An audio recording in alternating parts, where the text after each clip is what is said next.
speak. Hello? Hi, how are you? Good, how you doing? Yeah, what's going on? How can I help Yeah, you? What sure. what's going on with you? Not much. Just got back from Sweden trip. Oh yeah. Was Yeah. that good? Was it good? It's supposed to be an easy trip, right? Yeah, it was good. The native Yeah. limited stuff, so. That keeps improving. Yeah, exactly.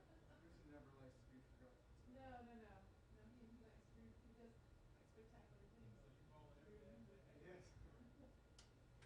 Yeah, so it was good. But I'm not on the Asia trip. Are you going on that?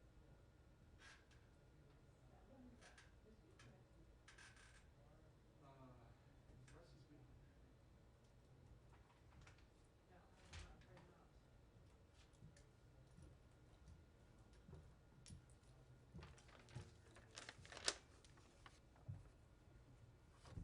This is an audio check. 1, 2, 3, 4, 5, 6, 7, 8, 9, 10. Audio test. 1, 2, 3, 4, 5, 6, 7, 8, 9, 10. Got it? Okay.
Good afternoon. Just one item at the top, and we will look forward to taking your questions from there. Quick update on air travel testing requirements. Starting on December 6th, today, all air travelers aged 2 and older, regardless of their nationality or vaccination status, are required to show a negative COVID test taken within 1 day of their departure to the United States. This policy applies to all air travelers, U.S. citizens, lawful permanent residents, and foreign nationals alike. The tighter testing timeline provides an added degree of public health protection as scientists continue to assess the Omicron variant. Foreign nationals traveling to the United States, with only limited exceptions, must also be fully vaccinated and provide proof of vaccination status prior to boarding their flight to the United States. President Biden has promised to take every measure necessary to keep the American people safe and to defeat the pandemic. And these are steps recommended by U.S. government medical experts and the COVID-19 response team. With that, I am happy to take your questions. All right. Thanks. You feeling all right? You sound a little hoarse. I actually sound worse than I feel, so if that's any consolation. But no. Well, maybe for you. I don't know. Some big game over the weekend? No, I wish I had a more exciting excuse. I think lack of sleep during the trip last week was the primary consideration. Can I just start with a very quick question on what the White House, your colleague at the White House announced today in terms of the Olympics? Sure. This is being presented everywhere as a diplomatic boycott, but in fact, it's not really that, is it? Because U.S. diplomats will be at the games, assisting with the athletes and with others other American citizens who may be there. Matt, you're welcome to call it whatever you would like. I'm not calling it. I'm you or anyone. I don't mean to single out you, but people are able to call this what they like. For our part, what we announced today is that we will not send any diplomatic or official representation to the 2022 Winter Olympics in Beijing and the Paralympic Games, given the PRC's ongoing genocide and crimes against humanity in Xinjiang, as well as other human rights abuses. Now, of course, that does not modulate at all our support for Team USA. We will be behind them 100%. We will be cheering them on. But, of course, we will not have any official or diplomatic representation that would send a signal that these games represent anything akin to business as usual in the face of these ongoing atrocities, crimes against humanity, and the ongoing genocide. Okay, so then you're saying that there will be no support for Team USA? Well, from the embassy or from DS, people coming, there will not be anyone from the State Department or any other agency flying over to Beijing to assist with this? So, of course, our top priority anywhere around the world, even when we have profound disagreements and take profound objection to what may be going on in certain countries, is the safety and security of the American people. And so we do intend to provide consular and diplomatic security services to ensure that our athletes, coaches, trainers, staff associated with the U.S. Olympic team, that they are secure, that they have access to American citizen services, that we provide as a routine matter, of course, to all Americans overseas. But this is a separate matter from official diplomatic representation at the Games. But despite the fact that the President or the First Lady or the Vice President or the second gentleman won't be, or anyone else will be there, about how many U.S. diplomats do you think will be deployed to assist with Team USA? I don't have an estimate to offer at this time. We obviously rough number. Going back to looking at previous Olympics, whether there has been a diplomatic boycott or not. About how many are we talking about? Matt, I don't have those historical figures at my fingertips. What I can tell you, though, is that, of course, we do have a large mission in China, given the expansive and consequential nature of this bilateral relationship. So on any given day, today included, we do have a large number of Americans on the ground in Beijing and elsewhere throughout China who can support American citizens, who can provide those American citizen services. You are correct that with major events like this, that presence does typically increase. But today, I don't have any update to provide other than to reiterate that, as you heard from my colleague at the White House, we will not have any diplomatic or official representation at the Games owing to the ongoing genocide and crimes against Fair enough. humanity. But you will have diplomats at the games, right? We will, of course, have diplomats in China. Okay, thank you. No, at the games. Matt, At this is really arguing over semantics here. No, it's frankly not. I want to know if if your decision not to send anyone means that there's not going to be any support. And what you're telling me is that there will be support. We, of course, will provide American citizen services support to our athletes, coaches, staff. Yes. Francesca. Follow up on that. Yes. As you know, many in Congress, and not only in Congress, the Secretary's predecessor were calling for much more tough stances like total boycott of the games, even by U.S. Athletes. And does this diplomatic boycott mean that this is it, or will there be other measure to other forms of boycott? Do you support calls by some in Congress to prevent U.S. entities to sponsor events at the Olympics? Is there anything else going to confront the what you call the genocide in Xinjiang? So what we have announced today, of course, is the lack of any diplomatic or official U.S. representation at the Games. I also want to be clear that this, of course, is not the totality of the steps we have taken, of the steps we have spoken to in response to the ongoing genocide and other crimes against humanity that are ongoing in Xinjiang. And of course, this has been a priority since the earliest days of this administration, even before he was sworn into his current office. Secretary Blinken made clear the fact that he agreed with the determination that was put forward by the previous administration that what was and is transpiring in Xinjiang constituted genocide and crimes against humanity. We've put in place a number of financial sanctions. We've put in place a number of visa restrictions. We've put in place a number of export restrictions. We've enacted a withhold release order for goods that may be coming in from supply chains using forced labor. We've put out a business advisory. We have hosted a number of UN side events. We have ourselves galvanized joint multilateral statements with the international community. And I think that last point is quite important because it speaks to one of the core strengths of our approach. When the United States speaks, when the United States takes action, the world listens.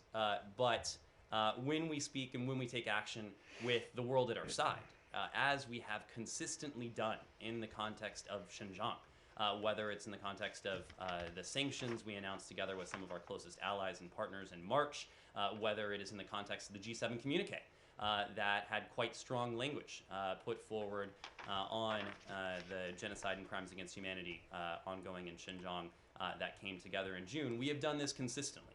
And I think that really is a hallmark of the approach we have taken vis-a-vis the PRC. It is not just the United States taking these actions, but we are often acting in concert, in close coordination with our partners and allies, which obviously will inevitably carry greater consequence and have more impact. Barbara. Sure. Go ahead, Francesca. Just another follow-up. You were mentioning the international community and how much you consult on with them on that. And over the last 6 months, when we were asking you, would you do any kind of boycott, you were saying we will consult and coordinate with our partner and allies. Is there any other country who is going to take the same stance as you are doing today? Well, we have routinely consulted with our partners and allies about the human rights abuses, including the ongoing genocide in Xinjiang. And I think that consultation, that regular consultation, you see it reflected in many of the steps that I just enumerated. The actions, the statements that we have put out together. Look, For the boycott, are you confident you will not be alone on this one? when it comes to representation at the games, this is a sovereign decision that each country needs to make. We fully expect that other countries will announce their decision in the coming days and weeks. The games are a few months away now, so I expect we'll be hearing more from other countries. But this is a sovereign decision that each country needs to make. Are you confident that other countries will do the same? We came to our decision based on the human rights abuses, including genocide and other crimes against humanity, that are ongoing in Xinjiang. What we know today is that there are many countries around the world, including many of our closest allies, who share these concerns. And you don't have to take my word for it. You can see their concerns reflected in some of the statements that we have put out together, including in the G7 communique that was issued in June. So I fully expect we'll be hearing more from other countries, but I will let other countries speak to their sovereign decisions when it comes to representation at the Games. Barbara. Actually, that was my question with regards to the Olympics. I have a question on Russia, but I don't know if you want to take other. Anything else on the Can I just ask Olympics? two more quick questions Sure. on the Olympics? First, China said it will take resolute countermeasures once it was first reported that this diplomatic ban was going forth. Are you guys concerned at all that this could turn into a tit for tat that isn't actually based on the substance of the genocide and what is actually going on in China? Look, I don't have a reaction to the PRC's reaction. That itself would get into a cycle. What I will say is that our approach is predicated on these genuine concerns that we have. Our concerns and the approach that we announced today is substantive, it is real, it is concrete. I don't want to try and preview, try and divine what we might see or hear from the PRC going forward.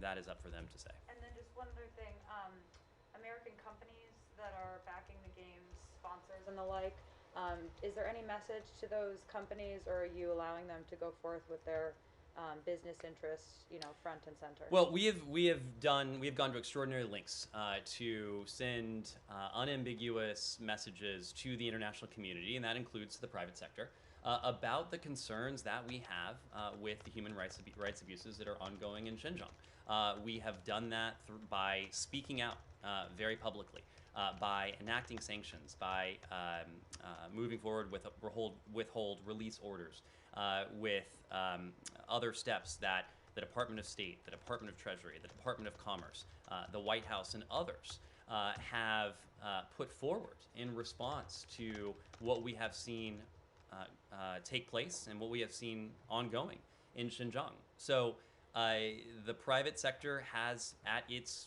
fingertips, and that this includes American companies, a large volume of information of the concerns that the United States has put forward, that we have put forward together with our partners and our allies, and it is up to them to make their own decisions about their practices in relation to what we have very clearly said is ongoing in Xinjiang. But that's a general message. What is your message to them about the Olympic Games specifically? Do you want them to join the Biden administration in boycotting these games?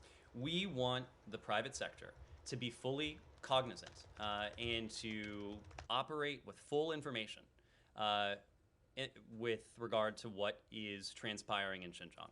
It is not in this country, unlike other countries, the role of the government to dictate the practices that the private sector should adopt. But what we have done is put the private sector in a position to operate with full information. And we have engaged behind the scenes with the private sector as well. So again, it's not for us to dictate, but it is for us to make sure they're operating with a full sense of the information. Yes, Will. Yeah. When did you notify Beijing about this decision, if you did notify them? And would the State Department prefer to have an ambassador in place for the games, Ambassador Nick Burns, or at moments like this? How important do you think that is? It's a diplomatic boycott, or whatever you want to call it, as Matt points out. But there could be incidents that arise then, I assume. So this decision was rolled out over the past couple days. We've notified relevant stakeholders, but I don't have specifics to offer publicly in terms of what that entailed. To the general point, we absolutely would benefit, and I'm using the we in an expansive sense. The United States would benefit from having in place a Senate-confirmed ambassador in Beijing and other capitals around the world. Look, the point about our relationship with Beijing is worth emphasizing here. This is the most consequential bilateral relationship we have. It is a complicated relationship. It is a relationship that requires engagement to ensure that this competition, which at its core we want to make sure is fair, we want to make sure the American people, American companies are operating on a level playing field, but to ensure that this competition doesn't veer into conflict. It's about establishing those guardrails to ensure that this remains competition and to ensure that that competition is flat for the American people, for our partners, and for our allies around the world. And so, yes, we would absolutely benefit from an ambassador in Beijing. We would tremendously benefit from an ambassador as talented, as experienced, as respected as Nick Burns. For those who couldn't hear, Matt maligned his sports preferences, but that's neither here nor there. Nick Burns is someone in whom the president has full confidence, as you saw from his nomination, someone in whom the secretary has full confidence, someone the secretary knows well, and we would absolutely benefit from having soon to be, hopefully, Ambassador Burns in place in Beijing. But the point remains across the board. No other country in the world, whether it is an ally, whether it is a competitor, whether it may be an adversary, would handcuff itself in the same way that we have handcuffed ourselves when it comes to our diplomatic representation around the world. We are grateful to have in this department a number of extremely capable and talented chargés around the world who have been called upon to take on the role of essentially ambassador in this vacuum that is before us. But no other country would handcuff themselves in this way. It does not further our national security interests. It does not further our foreign policy interests. It certainly does not further any sort of progress on the very, I would say, narrow issues that certain members of Congress have flagged and have put forward when trying to explain what I would say is the inexplicable. Their unwillingness to allow the United States to operate with its full team on the field.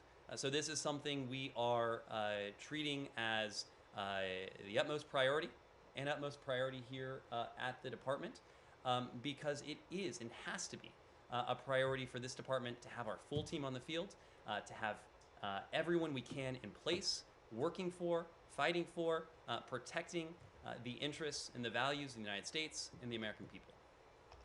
Barbara. Let me move around a little bit. Yes, please.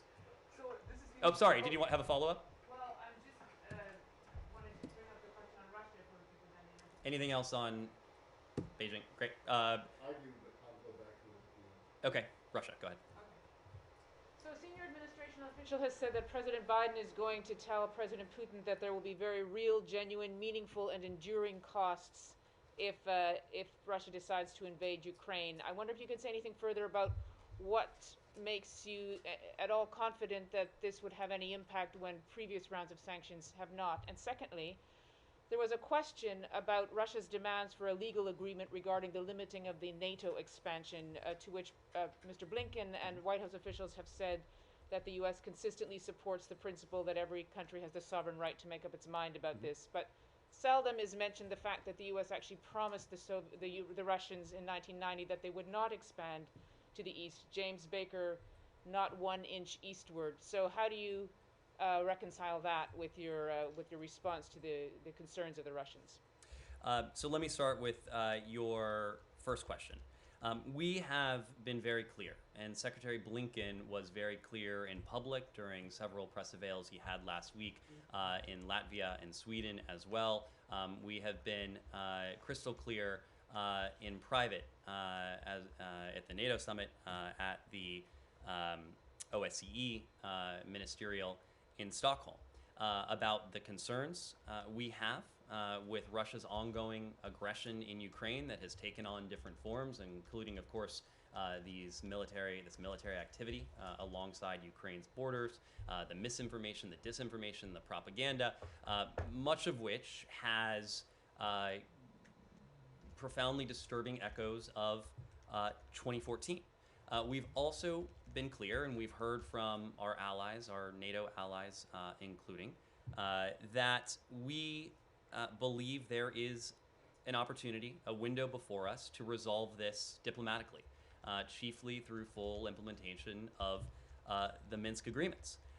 That is our priority. That is where we wish to invest our efforts.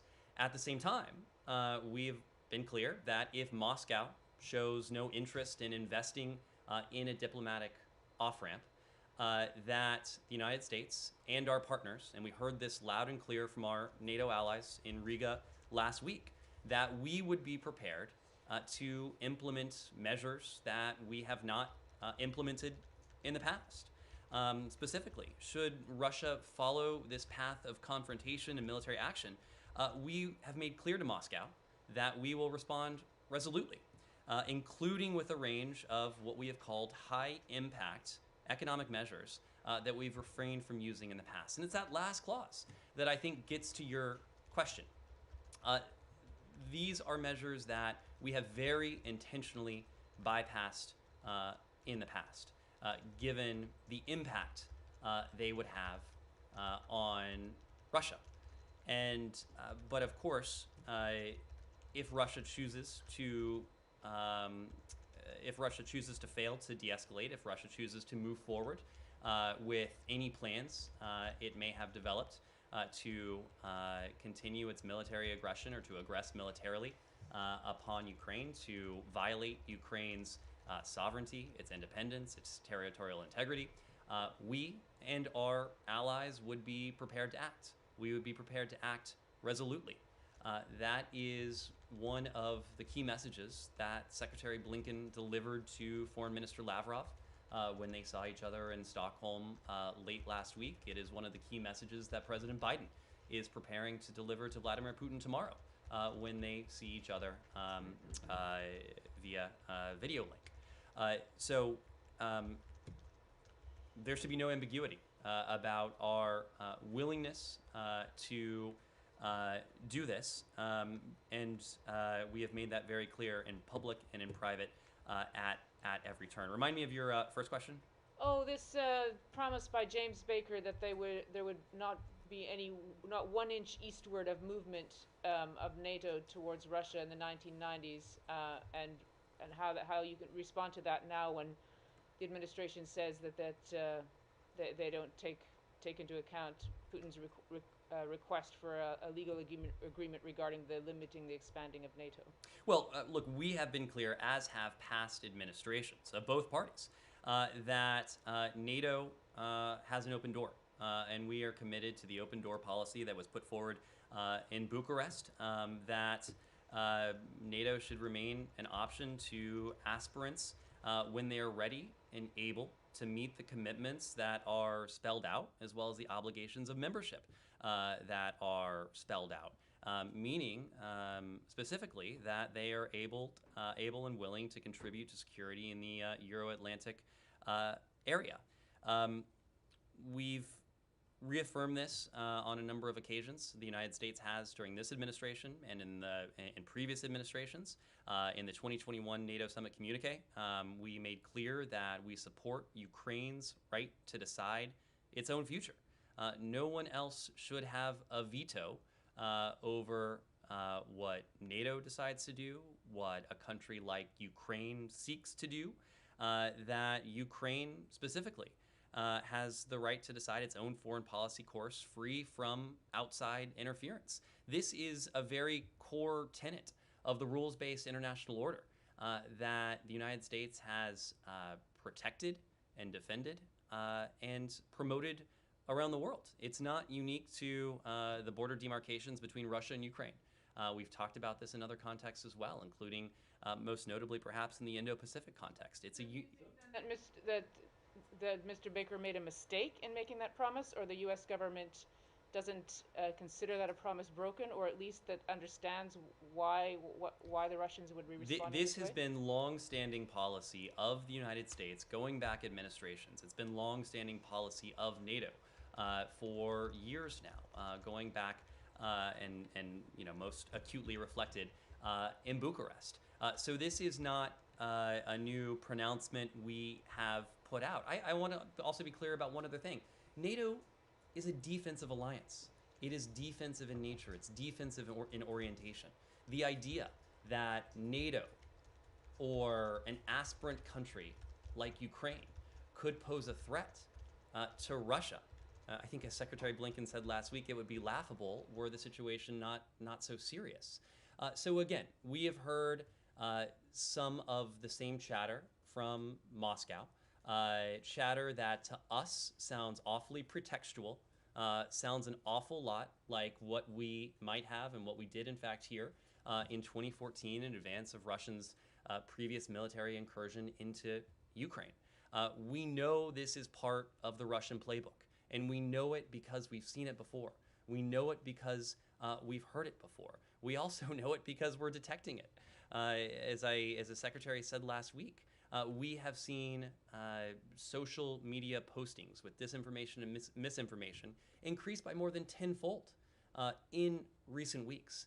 And again, our concern, and this is reflected, and I think your question and some of what we're hearing emanate from Russia, is that there will be an attempt to fabricate some sort of pretextual justification for Russia and Russian forces to do what perhaps has been intended all along. So right now, we believe that there's a window of opportunity for us to engage diplomatically, as we've done with our NATO allies, to engage diplomatically with our Ukrainian partners, but also to engage diplomatically with the Russians. And we've done this already at senior levels. Of course, we've already engaged President Putin on this. President Biden will speak to him tomorrow. Secretary Blinken last week spoke to Foreign Minister Lavrov as well. But, hold on a second.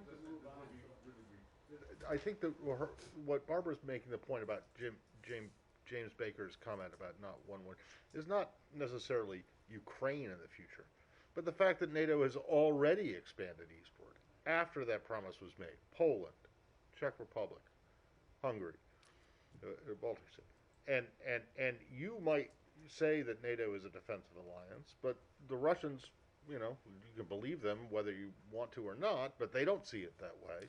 And they look at what NATO operations in Serbia, NATO operations in Libya, and as not being defensive in nature. So just to make that point, that it is not necessarily Ukraine that's here; it is the past. And then just the one thing that I hope you can answer is the Secretary speaking with President Zelensky today? So on that, the Secretary, as I was walking out here, was on the phone with President Zelensky. He, as President Biden announced, is speaking to President Zelensky in the run-up to the conversation between the two presidents tomorrow. I'm sorry, the President is speaking to President Zelensky? Secretary Blinken is speaking to President Zelensky. Sorry if I misspoke. No. I just wanted to make sure. The president said this morning that Secretary Blinken would be speaking to President Zelensky. But let me make one other point about your point in your question, Barbara and Matt. We are supportive of increased transparency, of dialogue between Russia and NATO. If there is misunderstanding about what NATO is, what NATO seeks to do, what NATO is doing, we certainly support engagement, we support dialogue, we support transparency, because we don't want there to be any ambiguity about what this alliance stands for and what this alliance is resolutely opposed to. So if that would be a means by which to increase some level of trust and confidence between Moscow and NATO, we would be in support of that. Tomorrow, that's precisely why President Biden will be engaging President Putin, because we believe there's no substitute for leader-level engagement, high-level engagement, the kind of engagement that you've seen between the Secretary and Foreign Minister Lavrov, that you saw between President Putin and President Biden in June in Switzerland, and what you'll see tomorrow as well. Said. Thank you. In all fairness, NATO has not always been defensive, as Matt pointed out, in Serbia and Libya and other places. Anyway. In all fairness, NATO has never been offensive towards Russia. What do you call their interference in Libya? What do you call what they did in Libya? I think Libya and Russia are, and we can just have a saying separate that- conversation no, about that's a different conversation. the I NATO agree. mission in Libya. But to call to say that Russia and Libya are synonymous, I'm not sure that is something that. In fact, I'm quite confident that's something that this department would Okay, not all subscribe right, to. let me move on to the Palestinian issue, if I may, okay? I want to ask you, what is the status of the reopening of the Jerusalem consulate? Where are we? We've been very clear in terms of our position on this. I don't have an update to offer. Why not? Why not have a, let's say, on this date, next March 21, whatever it is, we shall reopen the Jerusalem embassy. What stands in making a statement like this, pointing out a time when the consulate is likely to reopen? This is something that we're working on, Saeed. It's something that we've spoken to. We have been quite clear about our position, but again, I just don't have a tactical update to provide. Okay, let me also ask you about the visa waiver for Israeli citizens. What is the status of the waiver for Israeli citizens, and how does Israel's treatment of Palestinian American work into this waiver? I think we've spoken to this before in the context of a high-level Israeli delegation that was here in Washington, D.C. a couple months ago. We continue to support steps in the bilateral relationship that support both the American people and the Israeli people. And one such step, we believe, is working together towards Israel fulfilling the requirements that are laid out in the visa waiver program. This is a determination that the Secretary of Homeland Security, in consultation with the Secretary of State, is authorized to make. And the Secretary of Homeland Security, in consultation with Secretary Blinken, will be in a position to determine when a country has met all of the requirements that have been set out by the visa waiver program. So in the course of those requirements, we take a look at the totality of the conditions of conduct, of actions, and all appropriate factors will be weighed. Mm-hmm. And lastly, it's been reported in the Israeli press that Secretary Blinken spoke with Prime Minister Bennett and basically told him to cut it out on expansion of settlements and so on. Could you share the content of that conversation with us? Whether there was really a stern kind of rebuke or statement by the Secretary of State on the issue of settlements? Well, we issued a readout of this call last week. We made clear that they had an opportunity to discuss This is my first opportunity to ask you about them. Well, of course, they had an opportunity to discuss Israeli-Palestinian issues, regional issues, of course, Iran among them, as well as COVID-19. Secretary Blinken, I believe, was asked about this in Europe last week. He characterized it as a good conversation. But our position when it comes to settlement activity is clear, and it has not changed. We continue to believe that it's critical for Israelis and Palestinians to refrain from steps that exacerbate tensions and that otherwise undercut efforts to advance and negotiate a negotiated two-state solution. Yes. So Germany is becoming a new government, and with our new foreign minister Annalena Baerbock, who is a long-standing opponent towards Nord Stream 2, I wonder what the expectations are from Secretary Blinken, especially given the situation in Ukraine, to finally kind of stop this project. Well, your incoming foreign minister, a long-standing opponent to Nord Stream 2, is going to have a counterpart here who is a long-standing opponent to Nord Stream 2. So in that sense, they will share that view. We've had an opportunity to discuss Nord Stream 2. We've had an opportunity to discuss a whole suite of issues related to Russia's ongoing aggression against Ukraine and the potential that Russia might seek to use other tools at its disposal to attempt to destabilize or to intimidate or to coerce Ukraine. And of course, we look at Nord Stream 2 in that context. It's precisely why we worked with the Merkel government so concertedly over the course of many months to arrive at the joint statement that together our countries put out in July, I believe it was. More than just words on a piece of paper, it was a very comprehensive plan that laid out the ways in which Germany committed to supporting Ukraine's energy independence, to supporting Ukraine's energy transition, and to taking steps that would make very clear to Moscow and to anyone else that if the Russians attempted to weaponize energy, if they attempted to exert influence over Ukraine using Nord Stream 2, they would be prepared to take steps, including at the national level, including sanctions in a response to that. So we've continued to discuss these issues with our German allies, with our Ukrainian partners, and I fully suspect we'll have another opportunity soon to discuss it with our German Follow-up, counterparts. might this be part of the conversation tomorrow with President Biden and President Putin, Nord Stream 2 and possible sanctions? Might this come up? I will let the White House characterize, I imagine, after the call what was discussed. But as you heard from the White House earlier today, the agenda, of course, will include Russia and Ukraine. It will include other issues like strategic stability. It will include Iran. It will include other bilateral issues as well. But I expect the White House will be speaking to the call after it takes place. Yes? So Secretary Blinken, and you were recently in Latvia, right? I hope the trip went well. Very well. 40% of population Latvia Russian speaking.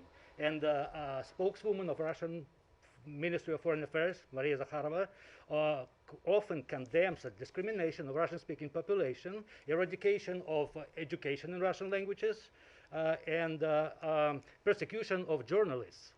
Recent case is the case of journalist Yuri Alexeyev, who was sentenced for 1 year and 2 months for which seems to be a politically motivated case. So State Department often criticizes countries like Russia, China, and Belarus for violation of human rights. So the question is State Department ready and willing to apply the same standards on US allies and partners like Latvia is, as it applies to other countries, and ready to criticize them in case of violation of human rights and put aside those double standards?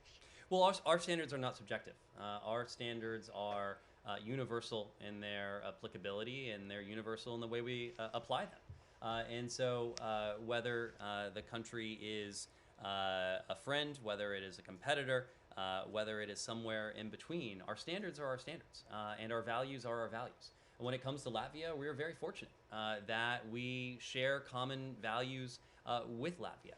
Next year, I believe, will mark 100 years of diplomatic relationship with Latvia. Never recognized Soviet occupation of Latvia, stood with the Latvian people during the darkest days of the Cold War, and Latvia has emerged from those dark days of the Cold War as a leading voice in Europe for many of the shared interests and the shared values that unite us. I'm not familiar with the details of that case, but if we have a reaction, we'll be sure to pass it on to you. And I'm sorry, there are a dozen other journalists are being under investigation right now in Latvia. Thank you. There's a report just come out of missile attack over Riyadh, Saudi Arabia. Wonder if you have anything on that. It's only just come out. I saw very initial reports as I was coming out here. Of course, we have made very clear that we stand with our Saudi partners who have, for quite some time, endured terrorist attacks by the Houthis in Yemen. I don't have a specific reaction to the report you mentioned just because I don't have the full information in front of me, but certainly we have seen a pattern at play where the Houthis have demonstrated through their actions on the ground, including their offensive against Marib, through their continuing attacks against Saudi Arabia, including attacks that have the potential to inflict grievous harm on civilians in Saudi Arabia, that At the current moment, they are the obstacle to diplomacy. They are the obstacle to finding a resolution to this conflict. And if it turns out that what we've seen, the reports we've seen over the past hour or so, are another Houthi attack against our Saudi partners, of course, we will condemn that in the strongest terms, just as we reiterate our support for the security and the safety of Saudi Arabia. When it comes to Yemen broadly, as you know, our special envoy is working closely with his UN counterpart, Hans Grunberg, to do all we can to secure a ceasefire, to address urgent humanitarian and economic priorities, to restart the political process. And he's doing so, they are doing so, leveraging the unprecedented international consensus we have helped to build on Yemen. The United States has helped to bring together the region and countries beyond, but frankly, it is also the case that the Houthis and their reprehensible activity, their reprehensible behavior, have helped unite the world against them, to demonstrate to the world that, at least at the present, they are not interested in diplomacy. They do not appear interested in peace. It is our goal to change that, working with our Saudi partners, working with the Republic of Yemen government, working with other partners in the region, including Hans Grunberg and the UN, to jumpstart this diplomatic process, to see to it if we can put in place a ceasefire, to see to it if we can increase humanitarian access to the people of Yemen. Because after all, it's the people of Yemen who are suffering the most, and who are suffering the most primarily from what we have seen from the Houthis, from their ongoing offensives, from their unwillingness to allow sufficient flows of humanitarian aid into parts of the country that continue today to represent and to entail the world's worst ongoing humanitarian catastrophe by many analyses and by most estimates.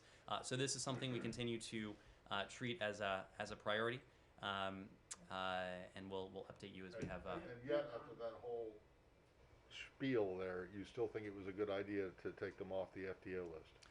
Matt, we do not make any apologies for. I'm not asking you to make an apology. You still think it was the right idea? I mean, you say you want to put pressure on them to change, and yet that would seem to be one lever of pressure that was there. The blanket designation was not centered solely on the Houthis.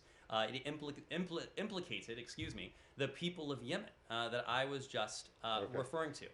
We don't make any apologies for seeking to improve the lives and the welfare of the people of Yemen who are resident in a country that represents the world's worst humanitarian catastrophe in terms of hunger, in terms of deprivation, in terms of access to food, to water, to other basic supplies and essential services. What we have done, rather than enact a policy that in some ways was punitive against an entire people, we instead have enacted targeted sanctions against individual Houthi leaders, holding those who are responsible for some of these actions, including the actions against our Saudi partners, responsible for their reprehensible conduct. Do you have anything to say about the apparent release of several more of the abductees in Haiti?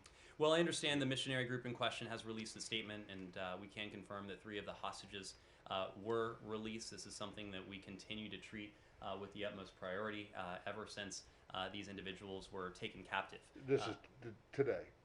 You're talking this most recent. That's correct. That's correct. And so, of course, a number of U.S. citizens remain hostage in Haiti. We're continuing to work at the highest levels with the Haitian government, continuing to work as an interagency and together with our Canadian partners to do everything we can to see to it that the remaining hostages are released as soon as possible. She can go. I think she was raising her hand, but I have 2 more. But I think you'll only need 1 word to answer both of them. So. I look forward to that. A question on Afghanistan. Sure. The crisis group today released a report with some of the statistics that we've already heard about projections that up to 1 million children could face death through starvation in the coming winter months. They also put out recommendations today suggesting what the US, Europe, and other international institutions can do to keep Afghanistan from imploding without endorsing the Taliban itself. And other humanitarian groups say humanitarian aid to Afghanistan is like a band-aid at best. and that unless there is aid beyond humanitarian assistance, millions of people will die.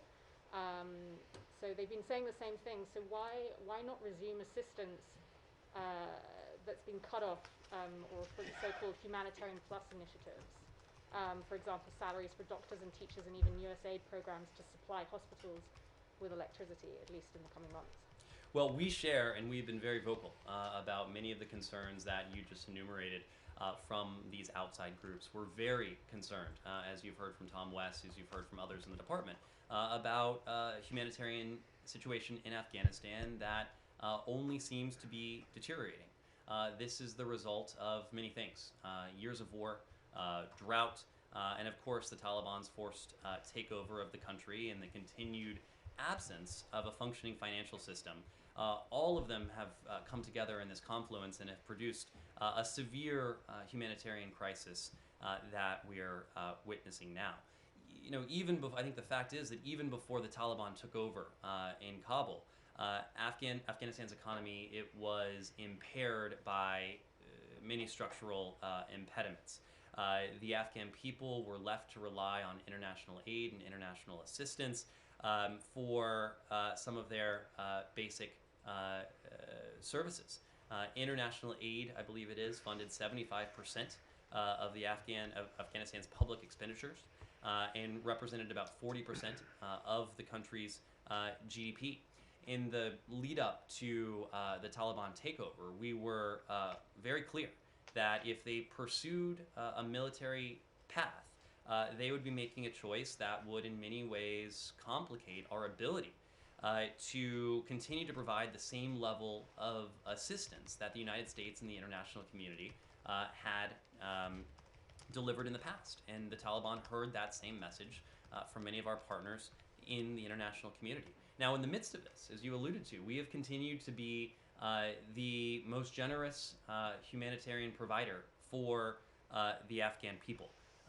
So far, we have provided nearly $474 million in fiscal year 2021. We've provided more than $4 billion since the United States engaged in Afghanistan in 2002. We've taken other steps that would help facilitate the provision of services and aid to the Afghan people. As you know, the Treasury Department has issued licenses to make clear that the United States is not standing in the way of humanitarian assistance and humanitarian aid for the Afghan people. It sends a signal, a very explicit signal, to countries around the world, to NGOs and others, that the United States is supportive of aid and services to the Afghan people who have long been suffering even prior to the Taliban takeover. Our assistance is providing life-saving services in many ways. It's providing life-saving food, shelter, water, medical care to Afghans in need. Our partners on the ground, they remain operational, and they've been able to make good use of some of the $474 million that we provided in this fiscal year alone. Right now, for instance, our partners are conducting winterization assessments in 23 of Afghanistan's 34 provinces, and they plan to begin related relief commodity distributions in the weeks ahead. We previously have spoken to the health care that our funding is providing, the food and nutrition support that our humanitarian aid and assistance is providing. So the United States has stepped up. We continue to call upon the international community to do more of the same in some cases, or to do the same in the case of other countries, and including those in and near the region who have yet to provide the sort of meaningful support that the Afghan people need. We have demonstrated our commitment not only through word but also in deed, and we will continue to call upon the international community to raise its ambition when it comes to the level and scale of humanitarian assistance for the Afghan people. And then one final point on this. In our engagement with the Taliban, we have made very clear to them, and we made clear to them before they took over Kabul, and certainly after, including last week when Special Representative for Afghanistan Tom West met with senior Taliban delegation, that we would be looking to the Taliban's conduct in key areas, and that includes in human rights. It includes in terms of their counterterrorism commitments. It includes in terms of providing safe passage to Americans, LPRs, and to others who wish to leave the country. And it includes in terms of a government that is inclusive and representative of the people of Afghanistan. That those criteria, among others, would really form the backbone of what we are or not able to do with any future government of Afghanistan. That in no way changes the decisions that the Taliban makes, in no way changes the decision that we will make in terms of our humanitarian assistance to the people of Afghanistan. But if the Taliban are looking for a deeper relationship with the international community, including the U.S., it's their conduct that we will look to in terms of devising what that might look like. So, all right. Winterization assessment, it's December, Ned. It's Afghanistan. Matt, these have been ongoing. These have been ongoing. But boasting about this now is something that you're doing for winterization assessments for people who live in very cold conditions. This was not a boast. This was not a boast. It was descriptive in terms of the kinds of services we're providing. Am I correct in thinking that nothing really has changed much in your position or your understanding of where the Iran talks are or where they will resume, if they do resume, from the call that was done on Saturday? That's right. That's right. Okay, so everything is the same as it was on Saturday. There has been no change. For us, it is much less important about when they resume, but how they resume. All right. And importantly, that the Iranians return to Vienna prepared to negotiate in good faith with the other members of the P5+. And then just lastly, on the back on the Olympics diplomatic boycott, quote unquote.